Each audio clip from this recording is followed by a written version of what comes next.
Gusto may ipaabot mga bay? Ba natapod, isang buong manok to. Ang minumukbang ng vlogger sa videong ito, isang buong manok.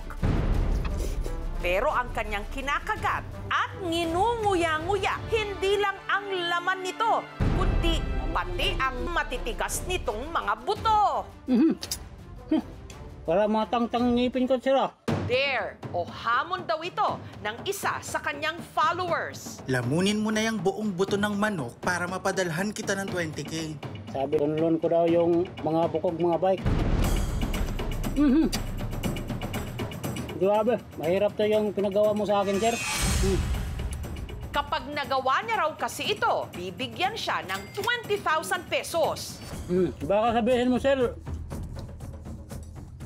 hindi ko ginihila mo yung bukog. Oh. Ito ang hindi nakita ng mga manunood ilang araw pagkatapos ng vlog.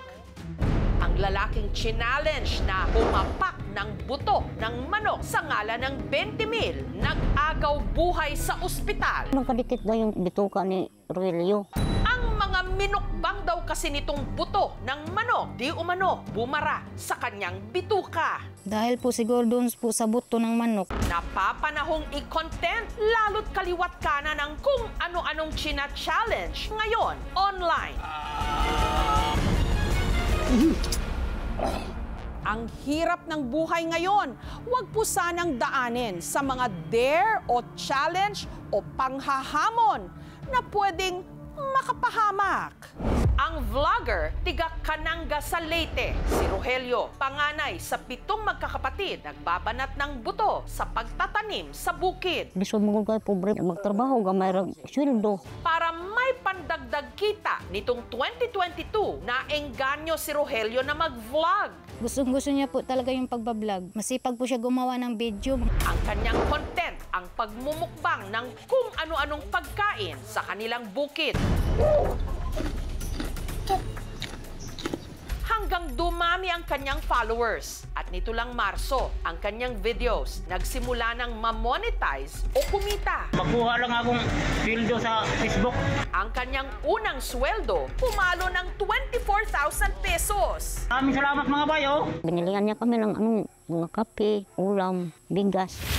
Si Rogelio, nagpursige na gumawa ng mas marami pang vlog. Diri ko nalipay. Ato ra ilingaw-lingaw atong kagalingom. Hanggang kamakailan lang, si Rogelio nakatanggap ng challenge mula sa isa niyang follower. Lamunin mo na yung buong buto ng manok para mapadalhan kita ng 20K. Hindi na raw siya nagdalawang isip, lalo't malaking tulong ito sa kanilang pangangailangan. Umaga nitong May 19, sinut ni Rogelio ang challenge. Yan na, sir. Kada na yung hamon mo sa ako, ah. Mahirap to yung pinagawa mo sa akin, sir. Kung sa may ipaabot mga bay, ba natapod, unahin ko pagkaon yung mga bukog. Una niyang kinuha ang buto sa hita ng manok. Isinawsaw niya ito sa suka at saka walang pag-aalinlangang isinubo. Nginuya-nguya bago nilunok. Ikala siguro na, sir, hindi ko papatulan yung 20K mo.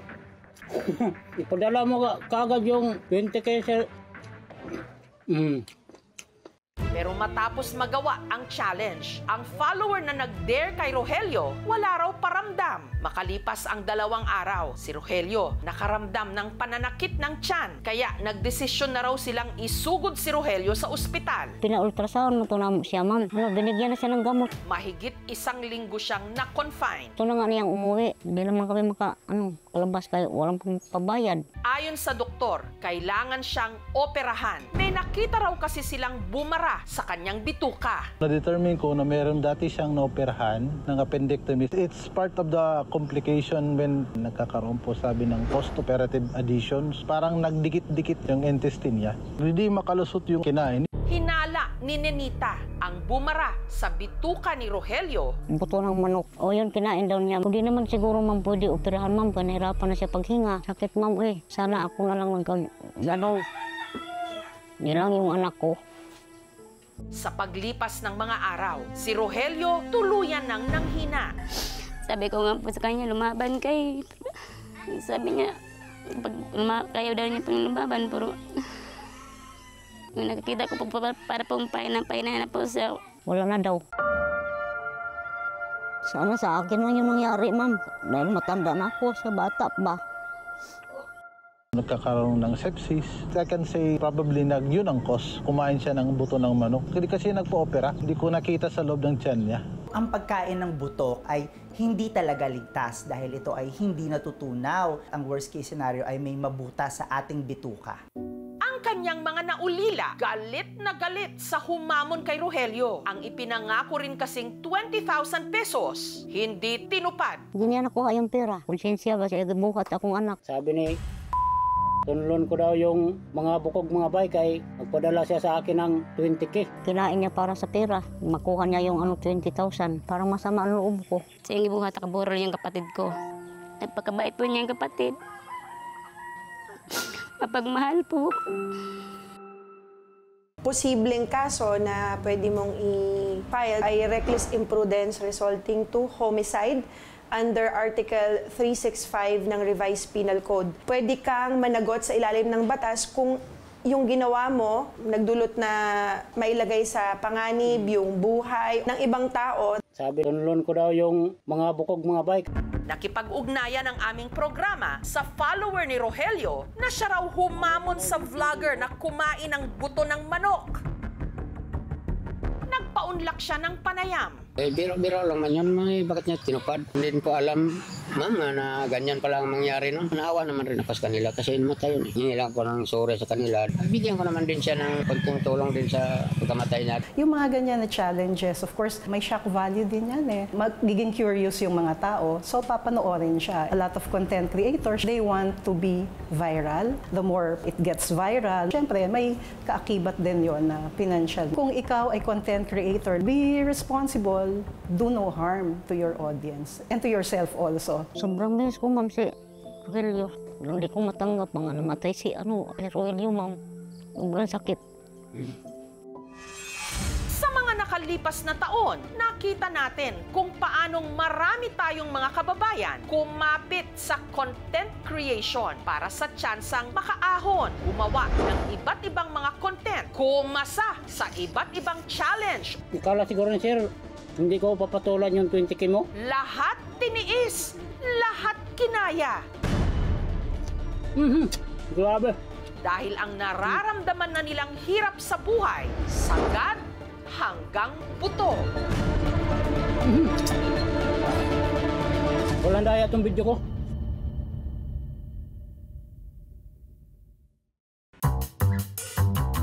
Opisyal nang idineklara ng Pag-asa. Tag-ulan na, Pilipinas! Panahon na para tikman natin ang isa sa mga sabaw na nagpapainit sa sikmura ng ating mga kababayan sa Cebu. Lami kaayo! Ang probinsya ng Cebu, sagana sa malahiganting mga isda na iniluluto nila sa mga naglalakihan nilang mga kawa. Gaya na lang sa kainang ito sa Katipunan Street sa Cebu City na naghahain ng isa sa mga paboritong sabaw ng ating mga bay, ang umaapaw sa sarap na nilarang. Ang nilarangang ito, family business ni na Jeff. Importante, fresh yung isda na nilalagay natin. Umaga pa lang, nasa Pasil Fish Port na si Jeff para mamili ng bagong huling mga isda. Ito po sa Indangan.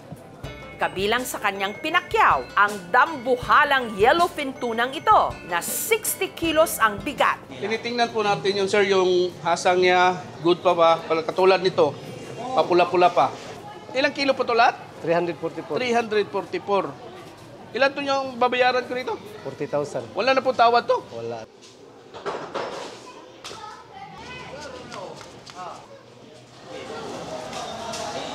Dito ninilinisan ang binibili nating isda para ma-slice na po nila.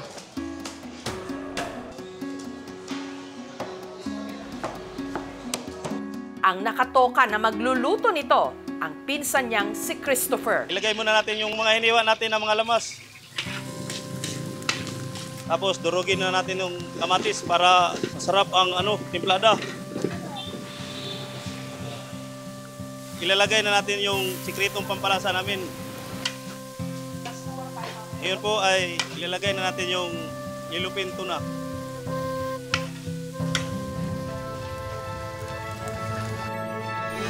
Pagpatak ng alas 3 ng hapon, ready to serve ang nilarang na yellowfin tuna. 80 pesos kada serving. Unlimited ang refill ng mainit na sabaw. Wow! Masarap siya at malinamnam at maasim. Para siyang sinigang, pero yung asim niya hindi overpowering. Makaluto po kami ng 15 kawa every day. Kumikita na kami ng 30,000 pesos kapag malakas yung bintahan. Dekada 80 raw nung sinimulan ng tatay Simo ni Jeff ang negosyong ito. Kaon ko sa pasil, kusog ilang larang, tanaw na ko ang kusog, akong gisoyd ang luto. Hindi namin akalain, marami nang natangkilik sa larang. Ang pinipilahan namang kainang ito sa Barangay Cogon Ramos, sa Cebu City pa rin. Para raw sa mga matatapang ang sikmura. Ang main ingredient kasi ng kanilang sabaw, ari ng baka. Ito yung ari ng baka, ito yung testicle. Tawag nila rito sa Cebu, lansiao. But ang lansiao, parang root word niyan is Chinese, describing a phallus. Pero sangkatutak na hirap muna raw ang kailangang pagdaanan bago ito matikman. Ang pagluluto kasi nito, super matrabaho. Madaling araw pa lang, ginagalugad na ni Fernanda ang mga tindahan ng karne sa Cogon Market. May lansiao dyan.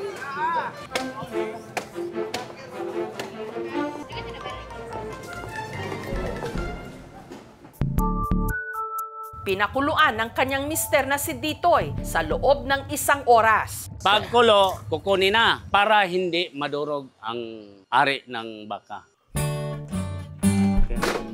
Sunod niya itong nilinis gamit ang razor blade. Kukunin natin yung mga balahibo. Hiniwa-hiwa at saka iginisa. Medyo mahirap haluin kasi hilaw pa.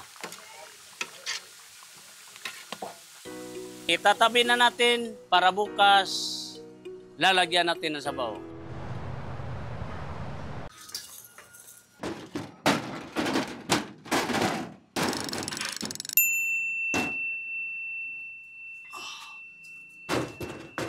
Apoy, yes.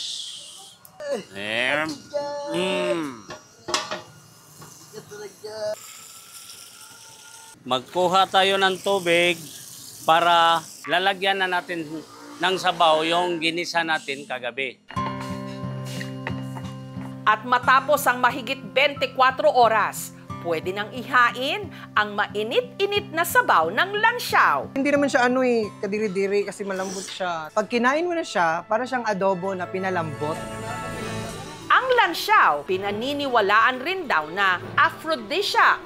Pagpaga na to sa misis natin. O, sarap yung labing. Yan. Si Ditoy, dating pulis. Kahit matigas akong pulis, malambot ang puso ko para sa mga pagluluto. May dating nagkakulong, kumain dito, masarap sa pakiramdam. Kasi kahit ako ang nagpapreso sa kanila, pinupuri pa rin nila yung luto ko. Patibayan naman daw ng tuhod sa kainang ito. Sa Barangay Talamban, pirmi kasi ritong blockbuster ang pila para sa kanilang best seller na putsero na ang sahog, isang malaking tipak ng tuhod ng baka.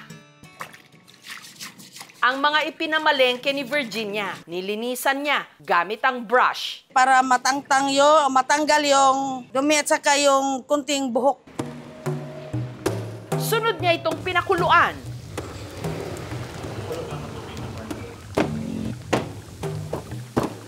Ngayon, kumukulo na yung tubig, ilalagay ko na yung mais, gabi at saka yung kalabasa.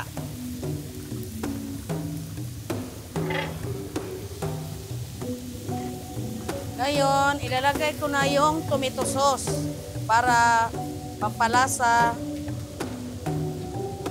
After isang oras, isusunod ko yung laman ng putsero. Ito ang huli nating ilalagay doon sa putsero kasi madali itong malambot. Kada serving ng putsero ni Virginia, 375 pesos na pwede ng pagsaluhan ng 3 tao. Susop-sopin ninyong bone marrow kasi masarap ito. Itong pinakamasarap na parte na ito.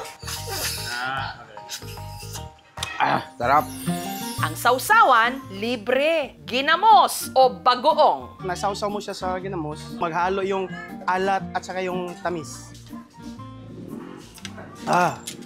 Sarap talaga. Pinapawisan tuloy tayo. Kada araw, isang kaldero ng putsero ang naibibenta ni na Virginia. Mas matagal pang lutuin kaysa maubos. Ito yung huling putsero. Ubos na! Ubos na!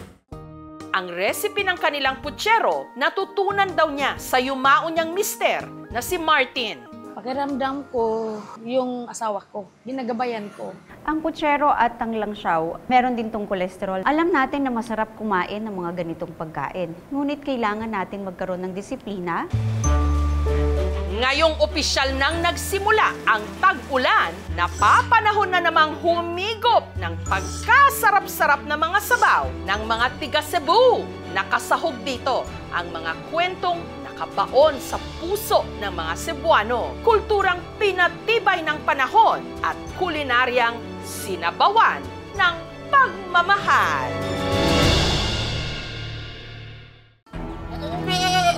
Tatlong negosyante mula Batangas na magde-deliver lang sana ng kambing sa Maguindanao, natagpo ang nakalibing na sa isang rubber tree plantation. Ano ba ang motibo sa karumal-dumal na krimeng ito? Ang uri ng kambing na ito in demand sa maraming breeder dito sa Pilipinas. Mayroon pong bayar sa Davao, Bicol, tsaka dyan sa parting norte. Mas mahaba ang kanilang mga tenga at sungay. Mas makintab din ang kanilang mga balahibo. Ang tawag sa mga kambing na ito, bower. Imported, kaya ginintuan ang presyo. Ang pag-aalaga sa mga kambing na bower, malaking industriya rito sa Calatagan, sa Batangas. Ito na yung naging palahian ng aming mga farmers. Kaya dumami na yung lahi ng bower dito sa Calatagan. Pero hindi nila lubos akalain na dahil sa mga kambing na ito, maliligo sa sarili nilang dugo ang 3 nilang tao. Ang mga nag-deliver daw kasi ng mga bower na nagkakahalaga di umano ng 1 milyong pisos walang habas na pinaslang at ibinaon pa sa isang taniman sa bayan ng Sharif Saidona Mustafa sa Maguindanao del Sur. Ito po yung inyong dapol ha? Paanong ang kabuhayan ng mga magkakambing mula pa sa Calatagan sa Batangas siyang naghatid sa kanila sa kamatayan?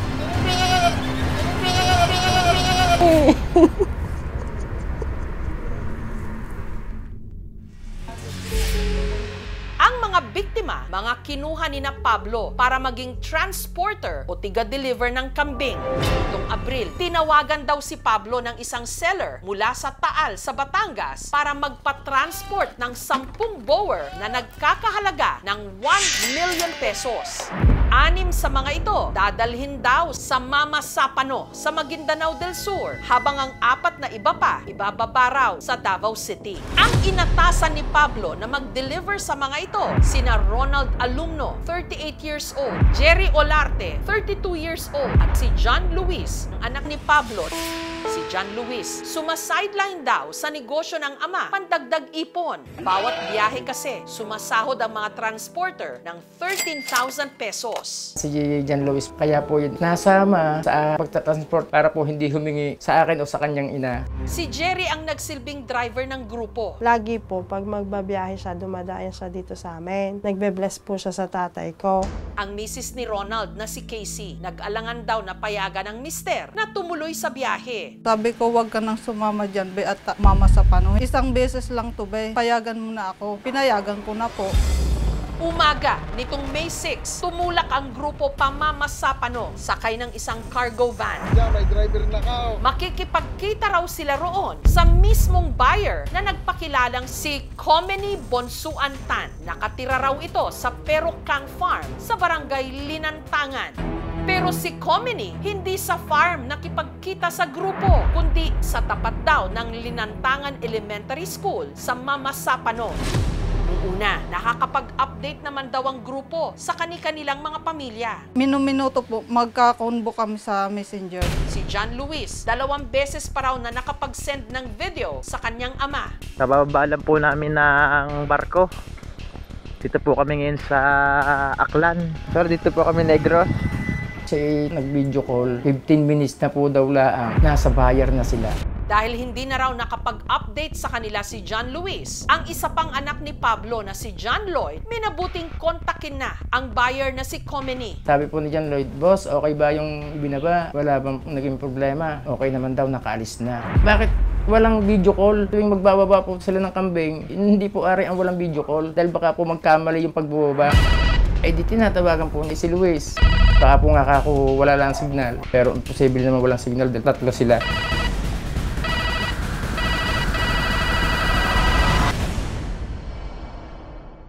Dalawang araw na ang lumipas, pero wala pa rin daw silang balita sa grupo. Kaya sina Pablo nagdesisyon ng mag-report sa pulis. Hindi po kami makakali. Lahat ng pwede naming puntahan, pinuntahan namin. Nanginginig na po talaga ang katawan ko noon dahil hindi ko na po alam kung paano siya hanapin dahil napakalayong lugar po noon. Hanggang nitong May 30, nabalitaan na lang nila na may 3 bangkay na nahukay sa isang plantasyon ng rubber tree sa bayan ng Sharif Saidona Mustafa. Ang nakadiskubre sa mga bangkay, si Abed, habang naglilinis daw siya sa kanilang rubber tree farm, umaga nitong May 30. Ngayon, ito manang to pinarutan. Mana kinautsukan na ba? Gusto di dahil mo sa kayo. Kayo, na nabali, kayo na inubong, madu. Na-report ka sa pulis.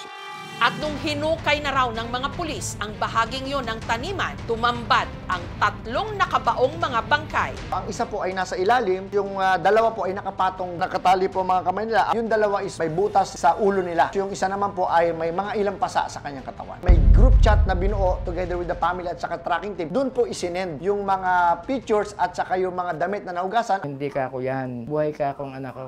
Gayunman, buong tapang pa rin nilang hinarap ang kanilang pinangambahan. Doon na nga nakumpirma na ito ang mga labi ni na Ronald, Jerry at John Luis. Sobrang sakit. Sabi ko ba, sakit.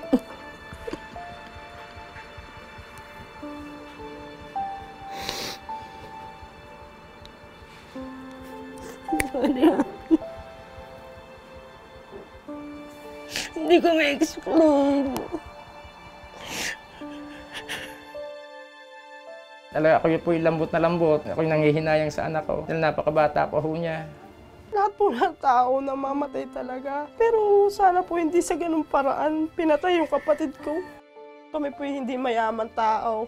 Pero ang kapatid ko po yung mayaman sa pakisama. Napakasakit sa isang magulang. Matapos mong palakihin, gaganunin lang po nila.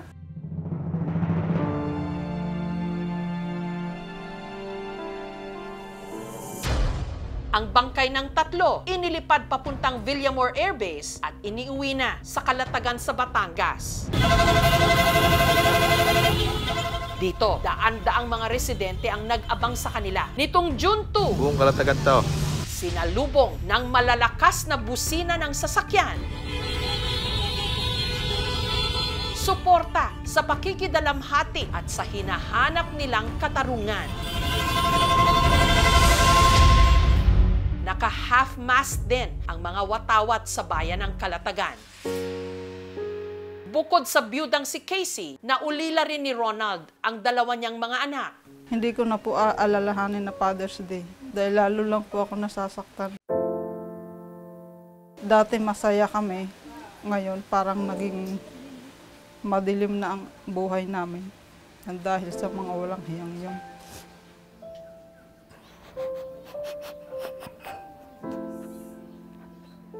Kaya ang ginawa po ng mga walang hiyang Tinanggalan niya ng padre de pamilya ang mga anak ko.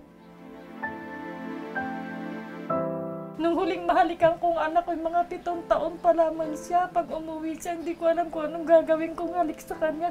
Kaso po'y hindi na po nangyari. Dahil nga po'y inuwi na siyang isa ng bangkay.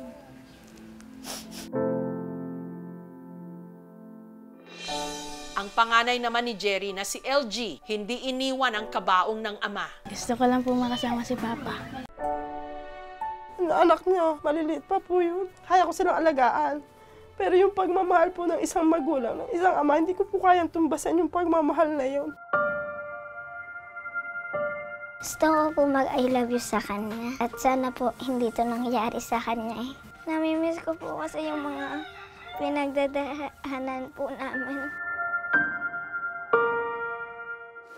Si Pablo naman, nanghihinayang na hindi na matutupad ng kanyang anak ang pangarap nitong maging seaman. Gusto po niya mag-ibang bansa. Gusto po niyang makuha yung kanyang mga pangarap.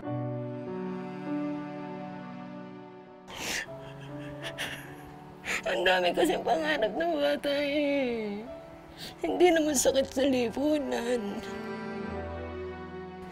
Tanggap ko namang wala ang anak ko eh. Ang hindi ko matanggap yung sinapit ng anak ko. Hindi niya deserve ang ganun eh.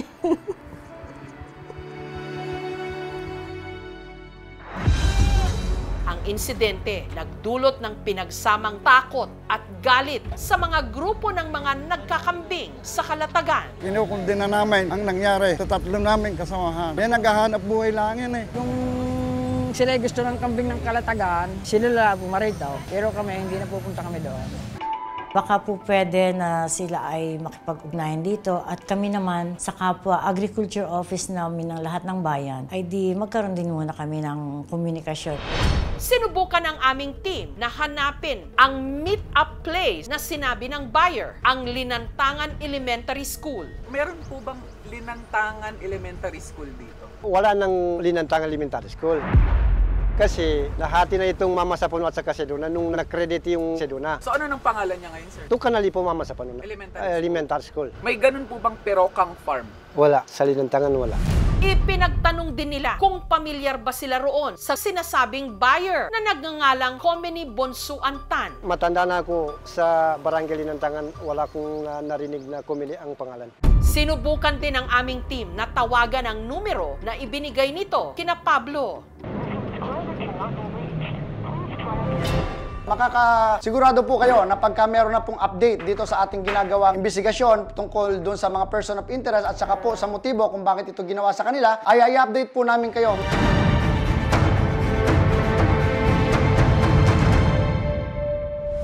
Samantala, ang local government unit ng Calatagan nag-alok na ng 100,000 pesos na pabuya sa sinumang makapagtuturo sa pumaslang sa mga transporter ng kambing.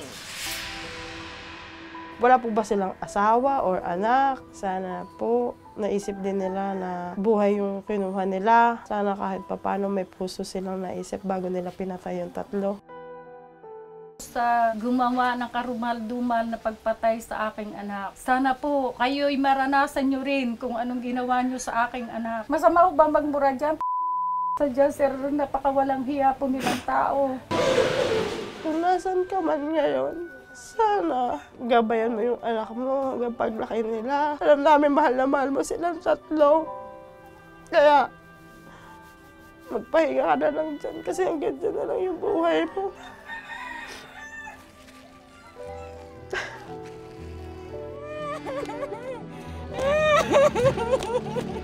Radyo! Radyo!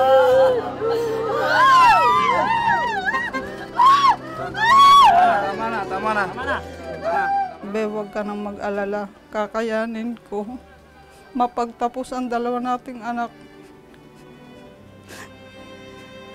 Tsaka nandito naman ang mga inaalagaan kami.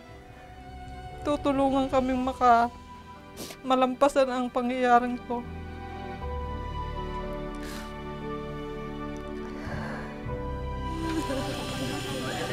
Mahal na mahal ko anak ko.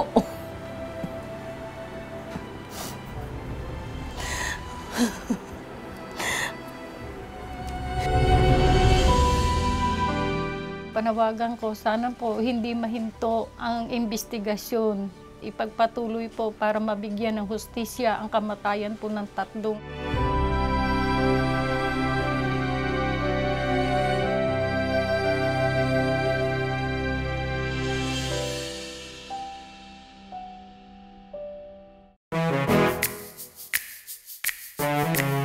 Naninilaw ang tinderang ito sa Carriedo, Maynila. Hindi dahil sa biro ng iba na lakas makahepa ng tinda niyang baga ng baboy. Ang sarap ng baga ng mama mo. Kundi dahil agaw pansin ang mga suot niyang mga bling-bling. Nakakontodong gintong alahas kasi siya habang nagtitinda. Laban ka? Nakakasilaw, pero nakaka-inspire. Siya raw ang pinakamayamang street vendor ngayon dito sa Quiapo. Si Jacqueline o kung tawagin ng kanyang followers, si Ate Jack.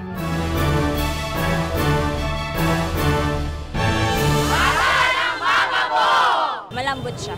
Gabalikan. Nakaka-addict. Obra. Meron akong 3 necklace, 6 na bracelet, 7 na ring, 5 pair ng earrings.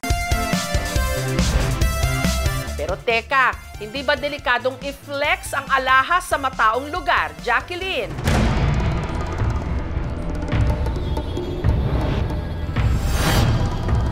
Kilala natin lahat ng tao doon. Ito ang gintong kwento ng tagumpay ng tinagurian ngayong Baga Queen ng Carriedo. Umaga pa lang, abala na si Jacqueline sa paghahanda ng kanilang ititinda. Naka-alarm po kami ng 7 a.m. Yung asawa ko po, kukunin niya po yung mga baga namin sa Divisoria, sa supplier po namin. 25 kilos po. Tapos maghapon na po kami magtitinda nun. Mula nung nag-viral ang kanilang tinda, pirmi raw sold out. Lagi pong nauubos ng mga 6:30 to 7 p.m. po. Sa buong maghapon, nakakabenta raw sila ng 75 kilos ng baga. Pag Friday po, tsaka Sunday, 100 kilos po. Pero bago pa raw naka-jackpot sa baga ng mama mo, halos masunog daw ang kanilang baga sa pagbenta ng kung ano-ano sa bangketa. 19 anyos lang noon si Jacqueline nung siya'y nabuntis.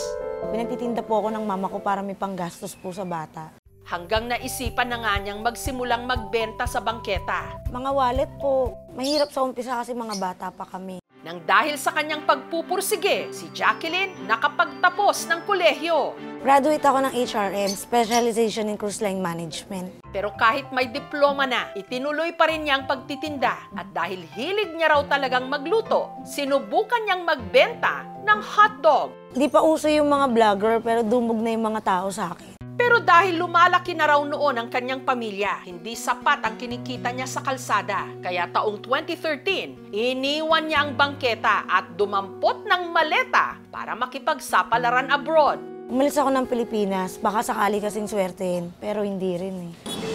Si Jacqueline, bumalik din sa kalye ng Quiapo. Yung prutas lang talaga yung nakakapag-survive sa amin sa araw-araw nun. Pero nalugi raw ito, kaya sina Jacqueline nabaon sa utang. Na-bankrupt kami. Sobrang alat. Kahit gusto namin magtinda ng magtinda, nauubos pa rin kami. Kaya nag-stop ako magtinda.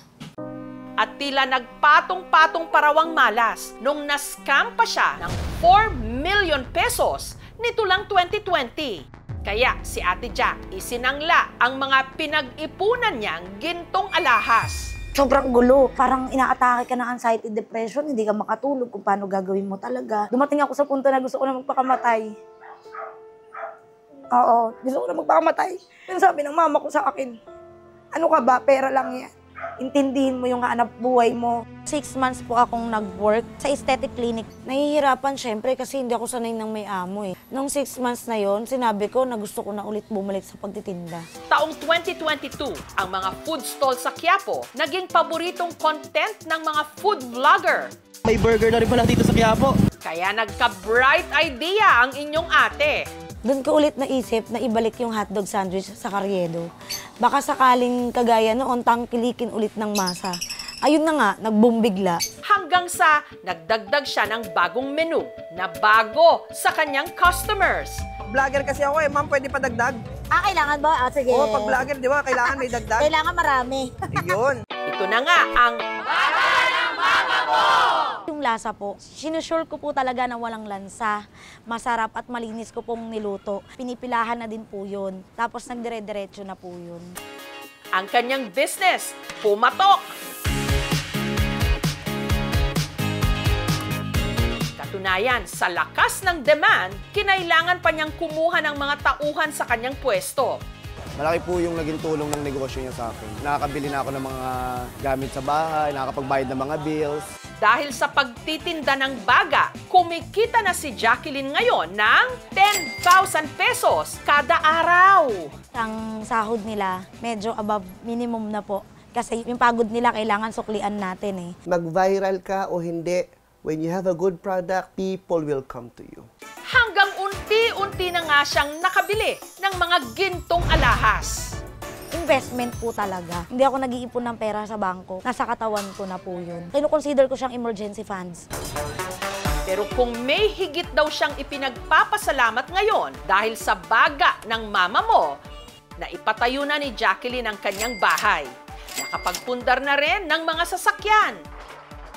Welcome po sa munti naming tahanan. At higit sa lahat, na igagapang na rin daw niya ang pag-aaral ng kanyang mga anak. Pinag-aaral ko din, naka-private din. Ginto sa buhay ko, unang-una yung mga anak ko yun eh. Yun yung pinaka-importante, kaya araw-araw ko ginagawa to para mabigyan sila ng magandang kinabukasan. Very, very proud po kasi madiskarte po siya as a nanay.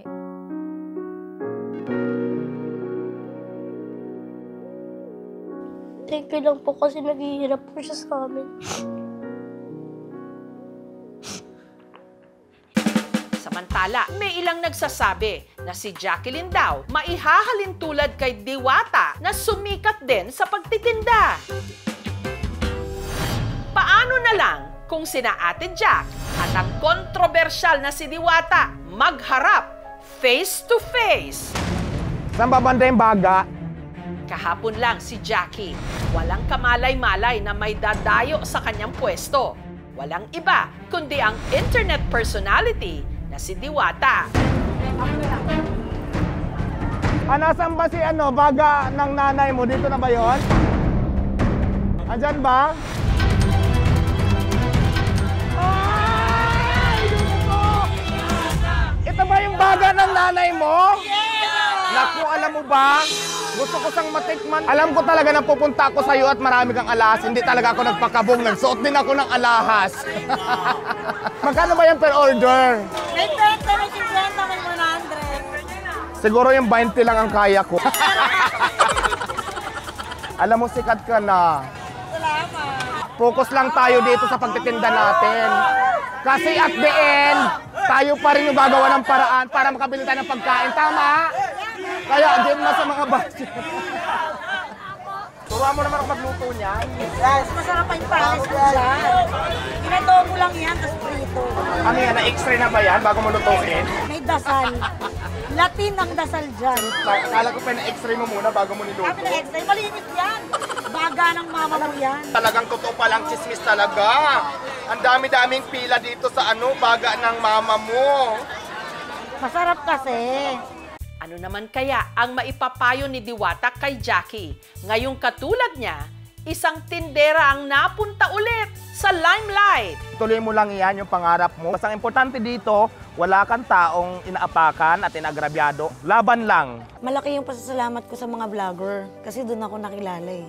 Hindi ako nagsusungit as much as possible. Ini-entertain ko silang lahat kasi baka mamaya magtampo yung grasya. Ang gintong aral sa buhay ni Ate Jack, hindi sukatan ang ilang beses na pagbagsak, kundi ang tibay ng loob sa bawat pagbangon. Yan ang isaksak mo sa baga mo!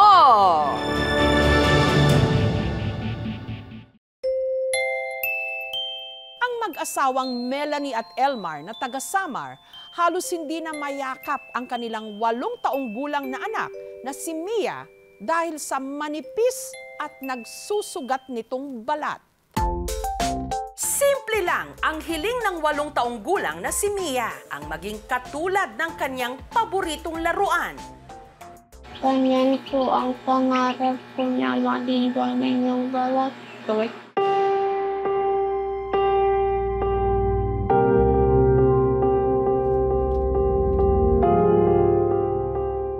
Ang balat kasi ni Mia, namumula at nababalot ng napakaraming sugat. Masakit po yung sugat ko. Nahihirapan ako maglakad.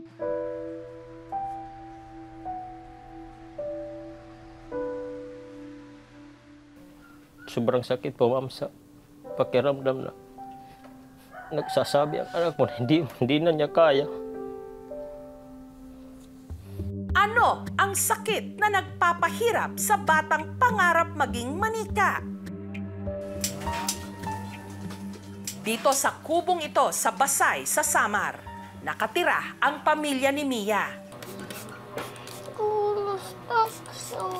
Ay, leton kayo, hubuon naman lahat.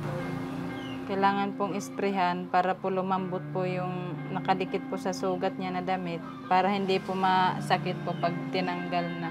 Ayaw ko pong maligo kasi nasakit yung sugat ko. Tara kita.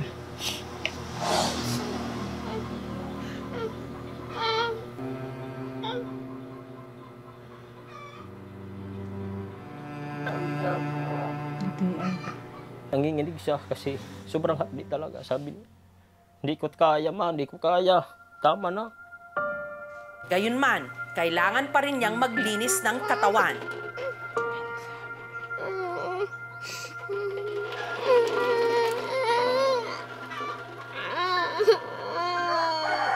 Plus.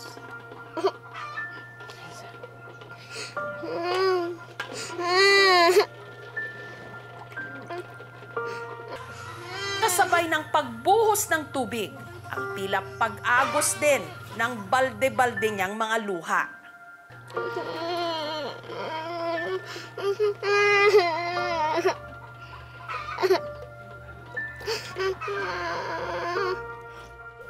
Sobrang sakit talaga pag nakikita ko yung anak ko na nililiguan siya.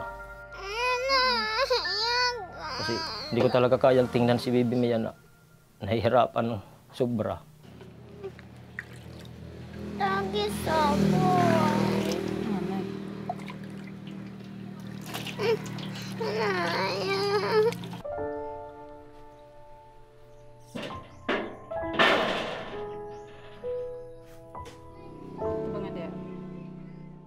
Para kahit papaano maibsan ang hapde at sakit na nararamdaman ni Mia pagkatapos siyang paliguan, pinapahira ng lubricating gel ng kanyang nanay Melanie ang kanyang mga sugat. Para po sa mga sugat niya, hindi po mag-dry. Kailangan po yung medyo maluluwag po para hindi po siya mainitan po masyado.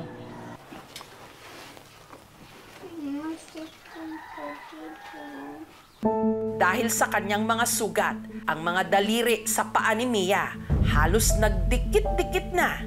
Hindi na rin makita ang kanyang mga kuko sa kamay. Masakit po yung sugat ko, Makati. Nakati.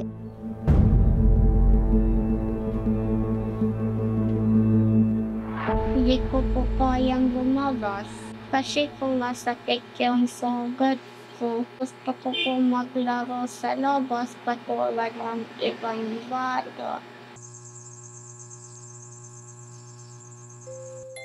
Kahit paano raw, gumaan ang kanyang pakiramdam kasama niya ang itinuturing niyang pinakamatalik niyang kaibigan, ang kanyang manika. Sabi niya, malinis, hindi daw nasasaktan yung manika na kanyang laruan. Di tulad sa akin na kapag hinawakan daw ako ng mahigpit, na ano po yung balat ko, nasusugatan.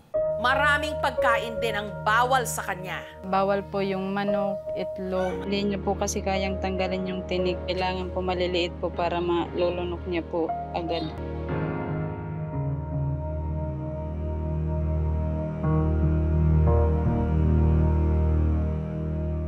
Grade 3 na sa pasukan si Mia. Hindi po ako araw-araw pumapasok sa school. Masakit po yung sugat ko. May module naman na binibigay sa akin si teacher. Sombrero kong pula ay biglang nawala. So, marunong na siya magbasa. Ito po yung commendable of effort and achievement as a learner in kindergarten. Paglaki mo, anong gusto mong maging? Doktor. Sabi niya, ayoko po nang may makikita akong tao na katulad sa akin na may sakit daw. Gusto niya daw pagalingin. O sige, mag-aral ka lang ng mabuti para makuha mo yung pangarap mo. Maging doktor.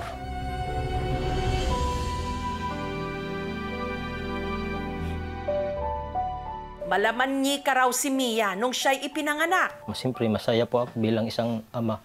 Kasi yun po ang pangarap ko, magkaroon ng panganay na lalaki at pangalawang babae. Pero ang kanilang saya, agad na palitan ng pangamba. May tumubo na sa kanyang balat. Parang napaso po ng kumukulong mantika. Nakita ko po, no, may sugat si baby dito sa paa. Hindi ko alam kung anong gagawin ko. Bakit gano'n nangyari sa anak ko? Ang baby namin kumakain ng ice cream. Bumuto na po siya, natanggal po yung balat niya. Tapos doon na po nagsugat-sugat na po siya. Dahil kapos, hindi nila agad napakonsulta ang balat ni Mia. Nito na nga lang 2023 nung siya'y madala sa ospital. Nung ipabiopsy, nadiskubre na meron siyang hindi pangkaraniwang sakit sa balat na kung tawagin EB o epidermolysis bullosa. Merong genetic abnormality sa skin niya. Ang mga layer ng skin natin, parang siyang bricks. Yung glue na supposedly na mag-attach between one cement or from the other cement, hindi na form. As of now, kasi wala talagang cure. So for her age, masyado siyang stunted. We need to emphasize proper diet on the patient. Sana po magkaroon po ng gamot. Yung mga clinical trials, usually these are being done abroad. We will be on the lookout. Para mapalakas ang kanyang resistensya na panlaban sa impeksyon. Good morning po. Hinatiran siya ng mga kawani ng MHO o ng Municipal Health Office ng Basay ng vitamins at mga gamot. Ang LGU ng Basay nagpaabot din ng grocery at isang sakong bigas. Papasalamat pa ko sa Panginoon. Kasi sa mga dasal namin, unti-unti nang natutupad para sa anak namin.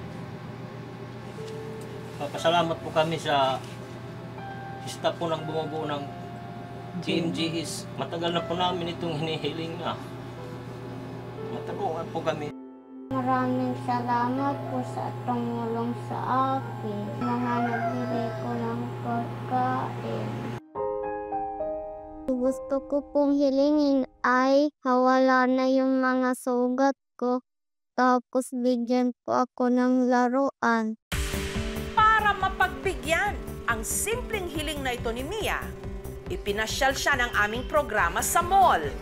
Masaya po ako kasi nakapaglaro po ako. Ito man, little doctor. Ini?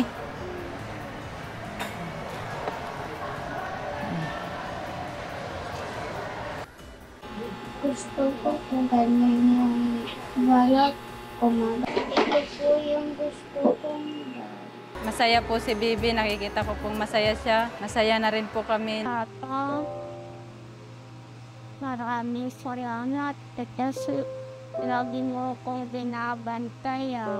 Mama, maraming salamat po kasi nakalagaan niyo po ako.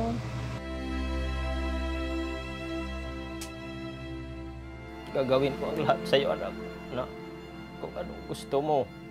Hanggat kaya ko, ibibigay ko sa iyo. Huwag kang sumuko, laban tayo. Minsan, may isang bata na nangarap maging manika, pero ang kanyang puso pang mandirigma. Ang gusto ko pong sabihin na wala na yung sugat ko. Sabi ko pong pinagdadasal yun.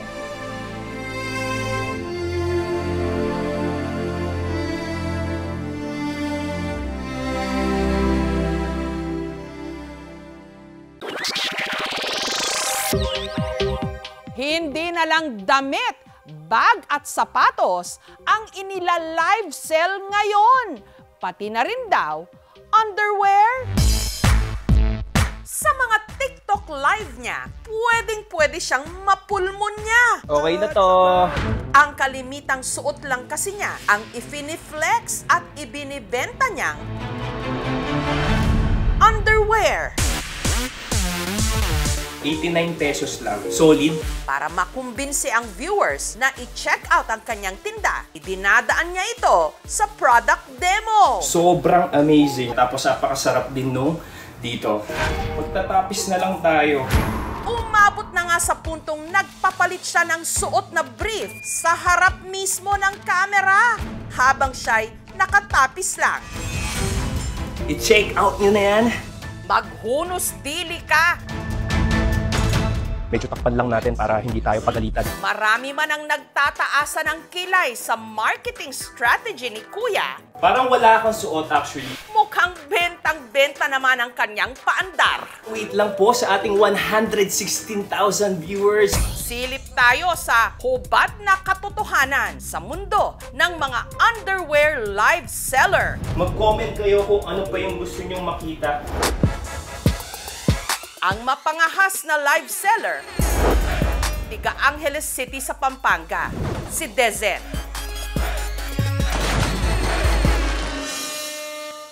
Bago ang kanyang live stream, si Dezen nag-i-skincare muna. Para at least presentable ako pag nasa harap ako ng camera. At para batak ang kanyang muscles, nagwa-warm up din siya. Maya-maya pa, sinimulan na ang bentahan. Soy, hello! So mag-comment below kung ano yung gusto nyong i-flex natin. Para makabenta ang kanyang sales stock, sinasabayan pa niya ng pagsasayaw with matching kaldag. Ang nire-request nila sa akin yung kilikili pose. Mas gusto nilang nakikita yung ating kilikili. Pinagbibigyan naman daw niya ang iba sa kondisyong dapat mag-check out sila. Sa bawat isang piraso kasi ng underwear, nakatatanggap si Dezen ng 15% na komisyon. Ang nabebenta natin sa kada live selling ko is nasa 300 to 400 pieces. Taong 2023, nung pasukin ni Dezen ang mundo ng live selling. Mga beauty products, tapos mga clothings, pero hindi po kasi siya masyado catchy dun sa mga viewers.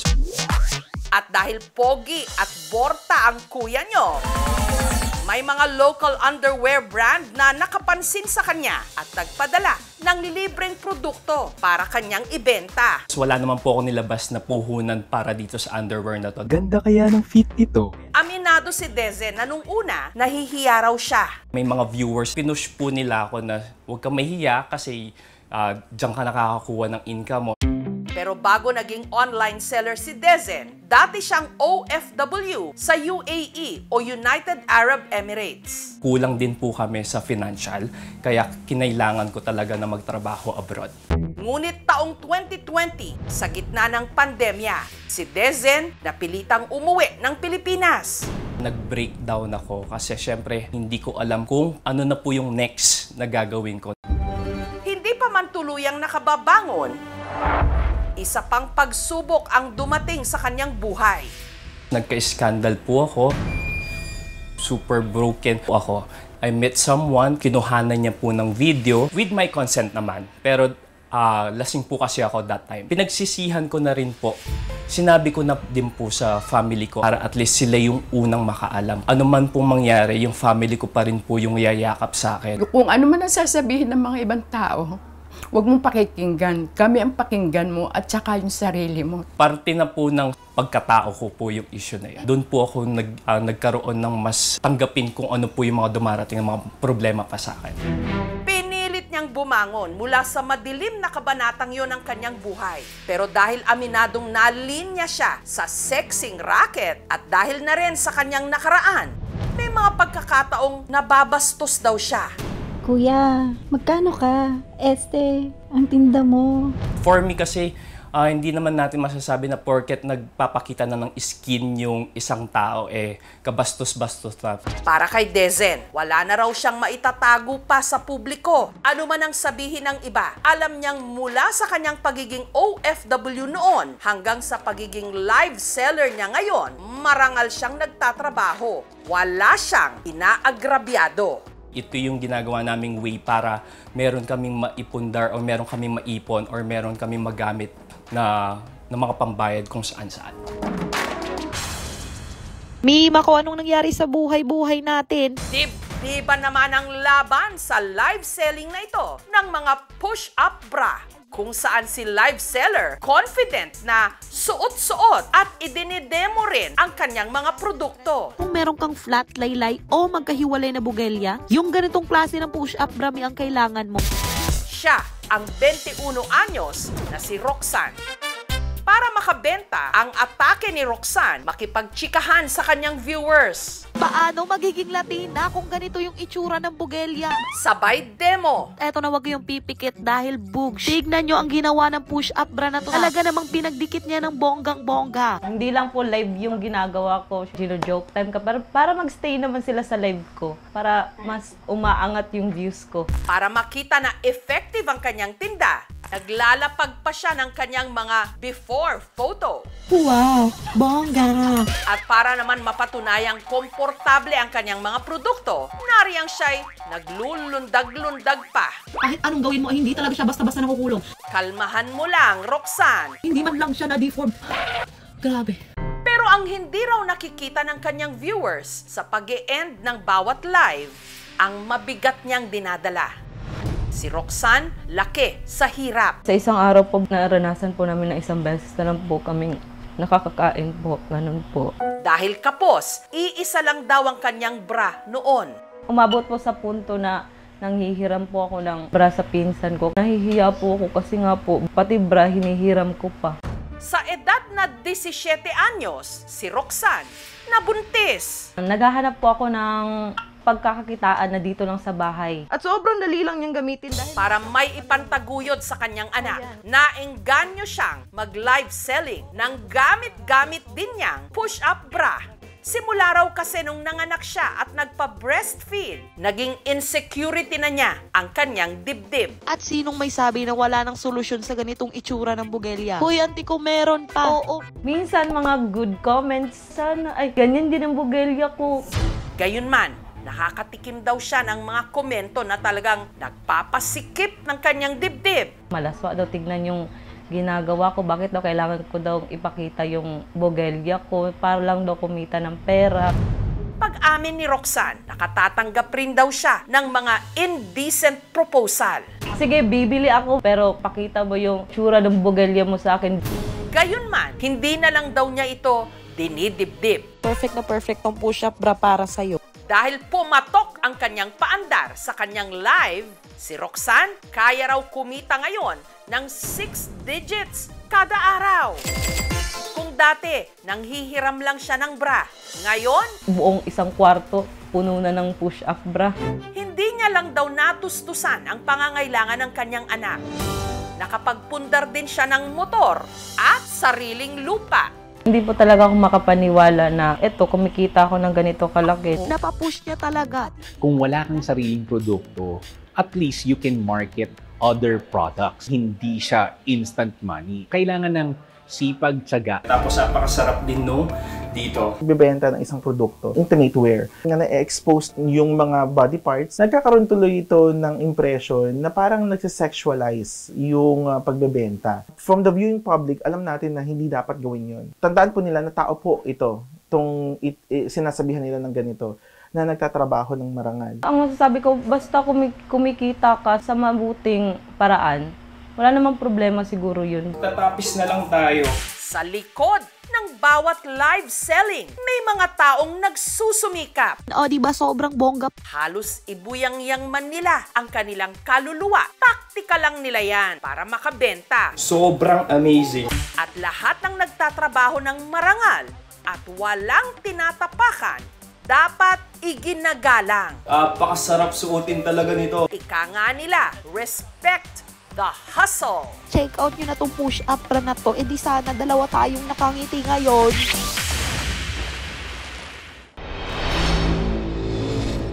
Lolang pumanaw na huli cam di umano at nagpakita sa isang lumang salamin. Kung may gamit man daw na pinaka-iniingat-ingatan ng mag-asawang Divina at Cornelio sa kanilang bahay rito sa Morong, Rizal, walang iba kundi ang aparador na ito na mag-aapat na dekada na ang tanda. Bili namin ito noong 1989. Unang pundar namin iyan.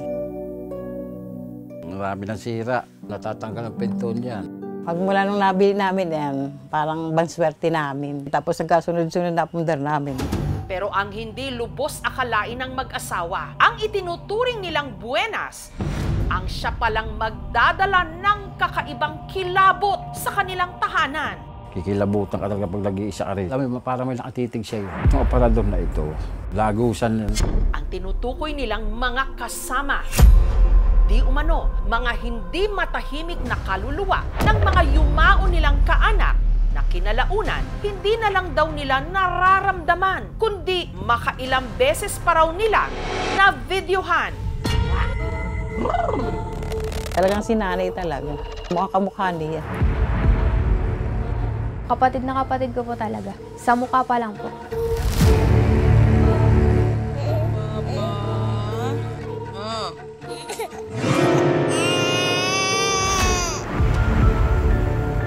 Kung totoong kaluluwa ito ng mga namayapa nilang mga mahal sa buhay, ano kaya ang gusto nilang iparating? Labutat nga ako.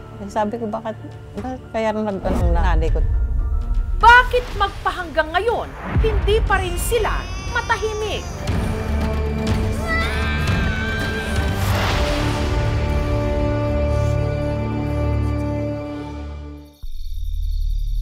Ang lumang aparador narito sa sala ni na Divina at Cornelio.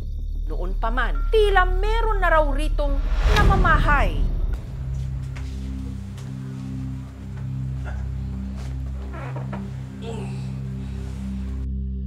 Pag ako'y natutulog mag-isa sa salas, nagugulat na lang ako, parang may kumukundit sa akin gano'n.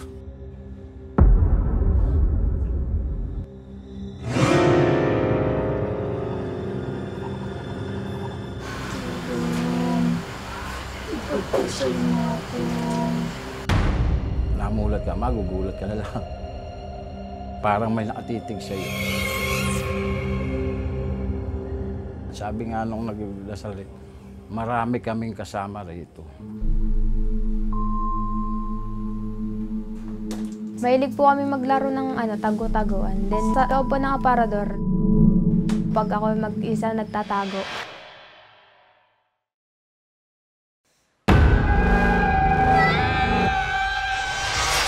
Dito po yung pesto ko nun. Parang may nakatabi po sa akin, kahit wala naman po akong kasama. Hanggang ang mga tila nagpapapansin sa kanila, nagsimula na rin di umanong magpakita. Pag open ko po ng ilaw, may nanakbo po na bata. Papunta po sa lugar kung nasan po yung aparador.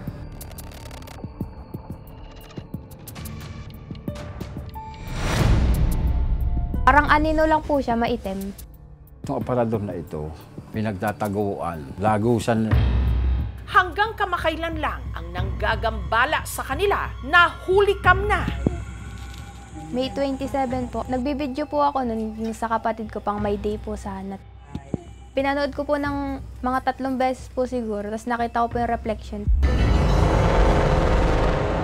Titigang mabuti ang na-videohan nila na parang mukha ng isang tao. Medyo payat na, tas may salamin po, tas medyo kulubot na rin po. At ang ikinataas daw ng kanilang balahibo, pamilyar ang itsura nito. Mukha po talaga ni Lola. Itsura talaga niya. Yung sa mata niya, yung lapad ng mukha niya. Ang matandang tinutukoy ng mag-ina ang kanilang Lola Gloria na 9 na buwan nang patay. 79. Tagal ng diabetes niya. Kaupo siya nung mamatay. Nay, kain na po tayo, Nay. Nakamulat siya. Nay! Ginaganyan ko, ayaw niyang pumikit. Kinilabutan nga ako. Kasi sabi ko, bakit kaya ang nanay ko? Kwento ni Divina, nung nabubuhay pa raw ang kanyang ina, hilig na raw talaga nitong manalamin sa aparador. Nakikita niya yung buo niyang katawan. Ano po yun, ma'am? Parang narito sila. Sa gitna ng aming panayam kay Divina, parang lumamig, tapos nagtayo ng balahibo ko. Okay. Sa pakiramdam ko, parang narito. Ngunit hindi pa pala yun ang unang beses na may na-videohan silang kakatwa sa kanilang bahay. Ang susunod na makikita niyong video, kuha naman ni Jackie nito lang Pebrero. May mapapansin kaya kayo ritong kakaiba? Talasan ang inyong mga mata. Papadala ako sa kanya. Tapos, binidyoan ko tsaka sesend ko sa papa niya. Pagka nagkalikot ako ng cellphone, ako lang napansin yung sa may salami, parang may umay-umay. Dito na raw parang binuhusan ng malamig na tubig si Jackie. Ang di manong mukha kasing nahagip sa salamin. Yung anak kong nawala. Ang 10 taong gulang niyang anak na si Tenten na nalunod nito lang 2023. Parang hindi siya aksidenteng nalunod. Parang may kasi full plate. Bago pa raw makuhanan ni Jackie ang imahe sa salamin, makailang beses pa raw niyang napanaginipan si Tenten. Nakatitig lang. Siguro, baka may gusto siya talagang sabihin sa akin. Tama kaya ang kutob ng mag-anak na ang salamin sa kanilang lumang aparador, lagusan ng mga espiritong hindi pa rin nakakatawid sa kabilang buhay? Ayaw pa niya mamatay.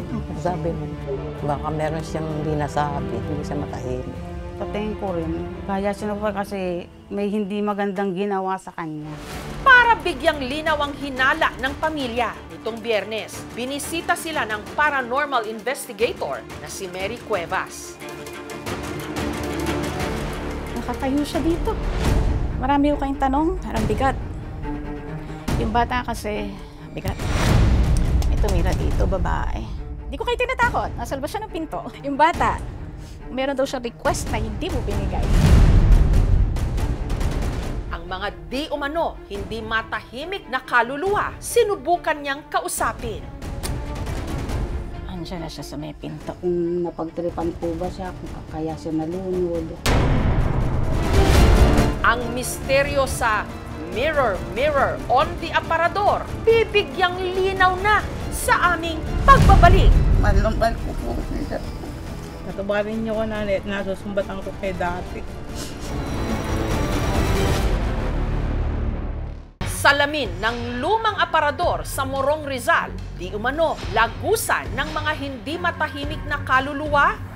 Ang mga espiritu na nanggagambala sa pamilya ni Divina, 2 beses daw nilang na-videohan na parang nahahawig daw sa mga kamag-anak nilang yumauna. Talagang sinanay talaga. Mukhang kamukha niya. Kapatid na kapatid ko po talaga.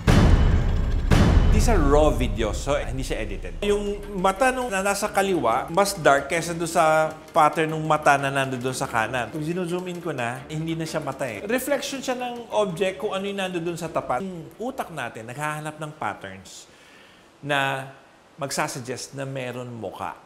Pero ang pamilya ni Divina, buo ang loob na kaluluwa ito ng mga yumao nilang kaanak. Hirapan na ako! Baka meron siyang hindi nasabi, hindi siya matahimik. Gusto naming malaman kung may gusto ba silang sabihin rin sa amin. Para imbestigahan ang mga kakatuwang pangyayari sa tahanan ng pamilya ni Divina, nitong Biyernes, sinadya sila ng paranormal investigator na si Mary Cuevas. Lakad tayo. Sige, diretso lang.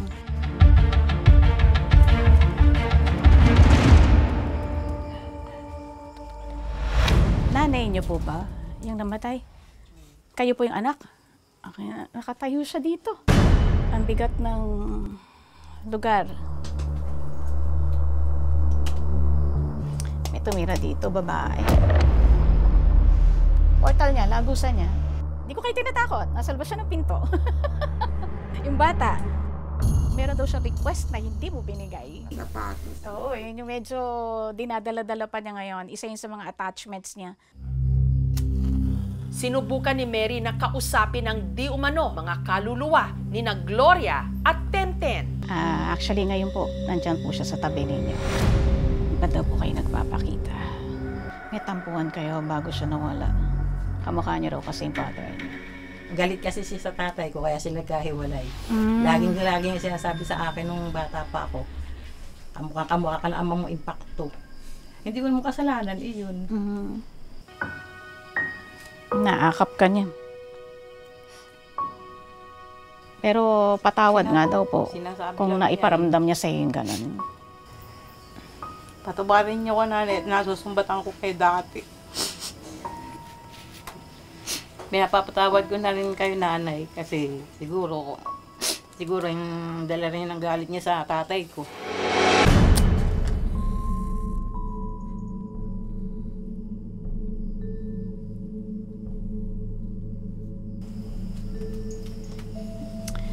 Andiyan na siya sa may pinto. Biniling po niyang sapatos nung bago magpasko. Pinabibili niya po sa akin. Tatanong ko po kung nagalit siya sa akin. Kasi iba po yung binili ko. Hindi daw. Napagtripan po ba siya kung kaya siya nalunod? Bully. Nabubuli siya. Pero ang pinapahiwatig niya ngayon, wag na nating sariwain. Yun nangyari. Magagalit lang daw lahat. Gusto natin ipahiwatig sa kanya, yung saya, yung lugar kung nasan siya ngayon, oo, masaya palagi yun, pero hindi siya makakatawid. So, kailangan natin siyang patawirin. Mahal ko po siya. Salamat din daw sa'yo, ate. Mahal na mahal ka niya. Nasasabi ko rin ako yan sa apo ko. Pag naaalaala ko, yan kasi napapalual. Mahal na mahal ko yung apo ko. Sabi ko, magpakita kami kaya sa panaginip. Gusto kitang mayakap, gusto kitang makausap. Hayak tuloy ako. Mag-o-offer na po tayo ng prayer para sa kanya, para po makatawid po siya.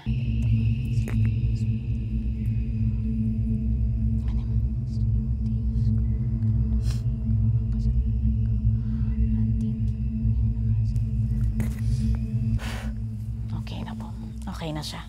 Parang nagkaroon ng sagot yung mga katanungan namin. Panatag na loob po. Nilagyan na ng harang, so wala na talagang makakatawid doon.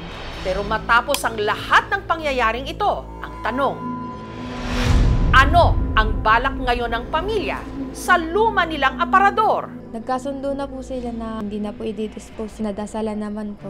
Highly probable na itong family ay nakaka-experience ng pareidolia. Ito yung paraan ng family para to give that memory sa loved one nila na who passed away. Ito yung process ng grieving nila. Ang mga kaluluwa, wala na itong katawan. Kaya yung sinasabi na nakita, may forma, may mukha, taliwas ito sa ating paniniwala. Sapagkat namimiss natin sila, gawa-gawa yun ang isip natin. Nay, wag muna kaming alalahanin at kami nasa maayos na. Tenten, kung saan ka man naroroon, sana payapa, tanggap na namin. Sa bawat pagharap natin sa salamin, kung minsan hindi lang refleksyon ang bumabalik, pati ang mga masasakit na alaalang pilit nating kinakalimutan, ang mga multo ng ating nakaraan. Thank you for watching, mga kapuso. Kung nagustuhan niyo po ang videong ito, subscribe na sa GMA Public Affairs YouTube channel. And don't forget to hit the bell button for our latest updates.